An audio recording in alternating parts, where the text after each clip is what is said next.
Hello বন্ধুরা, দেখো এইটা হচ্ছে আমাদের গলু সোনা। তো এখানে আমি একটা রেড কালারের পিস কিনেছিলাম ওদের জন্য ড্রেস বানাবো বলে। তো এটা আমি এখন একটা ন্যাপি ড্রেস বানাচ্ছি। আর দেখো এখানে আমি একটা ফ্রকও বানিয়েছি।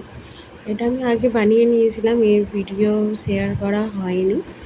দেখো এটা কোনো একদিন পরাবো। তো দেখো তো ন্যাপি ড্রেসটা এখানে রেডি হয়ে গেছে, পরিয়েও দিয়েছি। তো তোমরা দেখো কেমন লাগছে। আমি শুধু চেষ্টা করেছি, যতটা পেরেছি করেছি। এর আগেও আমি কিছু ড্রেস ওকে বানিয়ে দিয়েছি। তো যতটা পারি নিচে বাড়িতে বানিয়েই নিই। তো তোমরা দেখো কেমন লাগছে।